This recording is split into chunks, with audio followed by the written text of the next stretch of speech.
પૂનમ હતી એટલે બગડાણા ગયા બધા.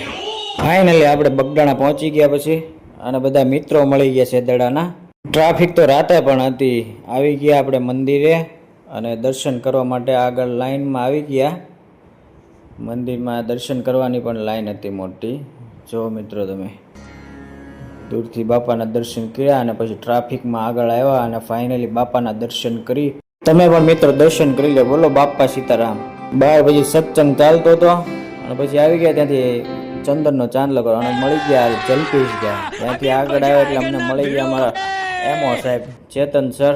મળી ગયા રામભાઈની મેડિકલ કેમ્પમાં હતા એ લોકો. નાનો એવો ભજનનો પ્રોગ્રામ ચાલુ હતો. ત્યાંથી પછી ઉપર આવ્યા મંદિર તરફ અને મંદિરનો નજારો એકદમ મસ્ત. પછી ગયા મંદિરમાં પ્રવેશ બાપાના દર્શન માટે અને ત્યાં પણ થોડી ટ્રાફિક હતી અને ત્યાં પણ લાઈનમાં ઉભા રહી ગયા અને બાપાના દર્શન કર્યા અને ત્યાંથી ઉપર આવી ગયા અને પછી કર્યા આપણે રામ લક્ષ્મણ અને સીતાના દર્શન.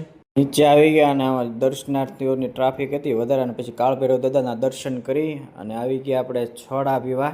સોડા પીને પછી આવ્યા મંદિરમાં પાછા. અનિલ ને ભૂતિ ને આયુષ ને બીકે ને જતીન ને ભાર્ગવ ને બધા આપણી રાહ જોતા હતા. પછી મંદિરે બધા ભેગા થયા અને પછી દર્શન કર્યા અને પછી ફોટા પાડ્યા.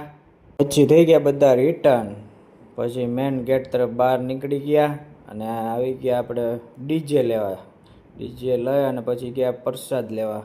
પ્રસાદ લેવા ગયા તો બહુ ટ્રાફિક હતી અને પછી ત્યાં લાઈનમાં ઊભા રહ્યા અને મુકેશ મળી ગયા અને ટ્રાફિક હતી ફૂલ. ધક્કા મૂકી થતી હતી ને પછી મળી ગયા ખલીભાઈ. પછી પ્રસાદ માટે રાહ જોઈ અને પછી બધા ધીમે ધીમે પછી બેસી ગયા પ્રસાદ લેવા.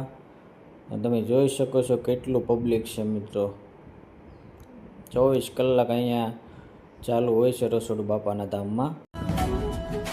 પ્રસાદ લીધી, પ્રસાદ જમી અને પછી અહીંયા હાથે થાળી ધોઈ અને મૂકીને પછી થઈ ગયા આપણે રિટર્ન. પ્રસાદ લઈને પછી આવી ગયા ધીમે ધીમે અહીંયા બહાર. આ છે નંદીગ્રામ પ્રવાસીઓ માટે રાત્રે રોકાવા માટેનું સ્થાન. આવી ગયા પછી ચપ્પલ લેવા આવ્યા તો હાર્દિકના ચપ્પલ તો સોરાઈ ગયા અને પછી ભાઈ ગોતવા મેં. વિડીયો ગમ્યો હોય તો બાપા સીતારામ લખી દેજો. પછી મળી ગયા મામાને બાપા સીતારામ કરી અને પછી નીકળી ગયા. વિડીયોને લાઈક, કોમેન્ટ અને ફોલો કરવાનું ભૂલતા નહીં.